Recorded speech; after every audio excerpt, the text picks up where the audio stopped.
आज हम लोग बात कर रहे हैं रेशियो और प्रोपोर्शन की। क्लास 10th का ये एक चैप्टर है और ये इजी भी है, इम्पोर्टेंट चैप्टर भी है। इस चैप्टर में सबसे पहले बात करते हैं, कुछ कॉन्सेप्ट की बात करते हैं। एक्सरसाइज बाद में हम सॉल्व करेंगे। पहले कॉन्सेप्ट क्लियर करते हैं कि है क्या। जैसे आपको यहाँ सामने दिख रहा है, इम्पोर्टेंट कॉन्सेप्ट है।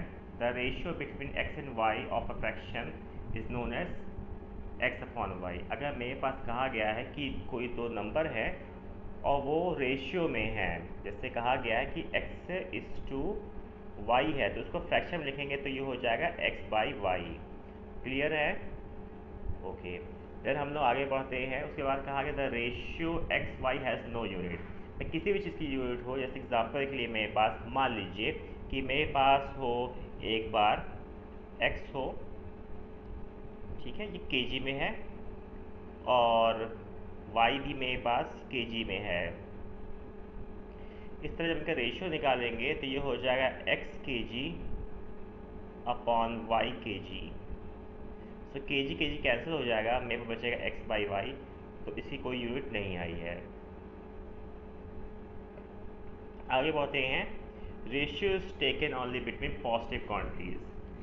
पॉजिटिव क्वांटिटीज मतलब वो क्वांटिटी जो पॉजिटिव हो।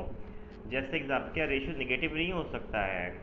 हाँ, रेशियो नेगेटिव हो सकता है, लेकिन हम लोग नेगेटिव रेशियो नहीं लेंगे इस बार, या अभी नहीं लेंगे। हम पॉजिटिव क्वांटिटी कैसे हम देखेंगे कि जैसे मेरे पास एक पेंसिल है, वो 2 रुपए की है, दूसरी कोई अच्छी ब्रांड की पेंसिल है, वो 4 रुपए की है।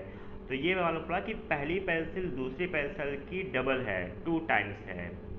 सो यहाँ पर क्या हो गया, मेरे पास दो पॉजिटिव आई हैं क्वांटिटी ना। मेरे पास पेंसिल को काउंट कर सकते हैं 1 2 3, तो पॉजिटिव काउंट में नेगेटिव नहीं ले सकते हैं, तो हमेशा वो पॉजिटिव क्वांटिटी में आएगा। या हम लोग कभी भी किसी चीज़ को नंबर ऑफ मोटर है या amount of sugar in solution है, तो ये सब पॉजिटिव में आएगा।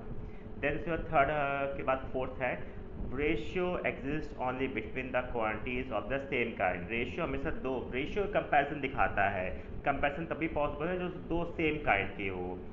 आप सोचिए, आपको कंपैरिजन करना हो कि एक डिब्बे में अगर 1 लीटर दूध आता है तो उसका मास कितना होगा। अब वहाँ पे 1 लीटर दूध आता है तो आप फिक्स लगाएंगे, लेकिन फिर भी अब यहाँ पर हम लोग यहाँ कोई कंपैरिजन नहीं कर पाएंगे। अगर बताया जाए कि अगर एक डिब्बे में 1 लीटर दूध आता है तो 2 डिब्बे में कितना आएगा, तो आप यहाँ बता सकते हैं कंपैरिजन करके कि हाँ 2 डिब्बे में 2 लीटर है, क्योंकि आपके पास क्वांटिटी एक थी।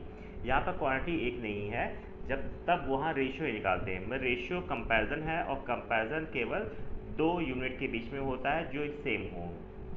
उसके फिफ्थ वाला है the value of ratio remain unchange if both, ठीक है, antecedent that is numerator and consequent मतलब डिनोमिनेटर आर मल्टीप्लाइड और डिवाइड बाय सेम क्वांटिटी। अब इसको समझना बड़ा आसान सा है। अब देखिए, मेरे पास क्वांटिटी है x बाई वाई। अगर इसमें ऊपर नीचे 2 2 इंटू कर दे तो ये हो जाएगा 2x बाई 2y। वो भी तब भी सेम ही रहेगा रेशियो, क्योंकि 2 2 वापस कैंसिल हो जाएगा। या इन दोनों में हम लोग डिवाइड करें 2, तो ये हो जाएगा x डिवाइड बाई 2 हो जाएगा, और नीचे हो जाएगा y डिवाइड बाई 2, तो भी ये सेम रहेगा।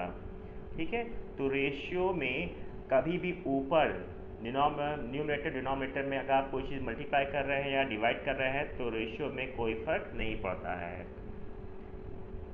ठीक है, देन हम आगे बढ़ते हैं। The ratio is in lowest term if the HCF of both term is 1। अच्छा, इससे क्या समझते हैं, कोई भी रेशियो है वो लोवेस्ट टर्म में तब होता है जब उसका एचसीएफ 1। एग्जाम्पल के मेरे पास नंबर है 2/4। अब ये क्या है, लोवेस्ट टर्म में है, आप बोलेंगे नहीं। इसको काटेंगे 2 से तो ये हो जाएगा 1 और नीचे हो जाएगा 2, 1/2। सो ये 1/2 का यहाँ 1 और 2 का जब आप एचसीएफ निकालेंगे तो कितना आएगा, एचसीएफ कितना आएगा इनका एचसीएफ मेरे पास आएगा 1। इन दोनों का एचसीएफ 1 आएगा। तो जब कोई चीज़ लोवेस्ट अपने टर्म में होता है कोई फ्रैक्शन, उसका मतलब है कि ये किसी नंबर से कैंसिल नहीं होगा, केवल 1 को छोड़कर। मतलब इनका एचसीएफ कितना हो जाएगा, 1 हो जाएगा। क्लियर है? हम फिर आगे बढ़ते हैं। क्वेश्चन नंबर 7, इसमें point number 7, ratio as to B is not equal to B is to A. सीधी सी बात है कि अगर हम लोग ये बात क्लियर कर लेंगे कि अगर a by B B by C के बराबर नहीं हो सकता है, ठीक है, या A by B B by A के बराबर नहीं हो सकता है। जैसे A बाई B कभी बराबर नहीं होगा B बाई ए के। अगर बराबर हो रहा है, अगर बराबर है, इसका मतलब ये हो कि A B कुछ अलग नहीं है, दोनों सेम हैं। क्योंकि अगर ऐसा है तो इसका मतलब ये होगा कि ए स्क्वायर बराबर होगा बी स्क्वायर, और दो स्क्वायर हटने पर क्या ए इक्वल टू बी आ जाएगा। अगर ए बाई बी और बी बाई ए, अगर जहाँ पर ए बी बराबर नहीं है तो ये आपस में बराबर नहीं होंगे। अगर बराबर ये दोनों बराबर आ रहे हैं, इसका मतलब ये है कि ए बी भी आपस में बराबर होगा। क्लियर है। उसके बाद हम अगले पे चलते हैं कि क्वेश्चन नंबर, यहाँ point number 8, if a quantity increase or decrease in the ratio of A to B, the new resulting quantity will be equal to B by A times of original quantity। अगर किसी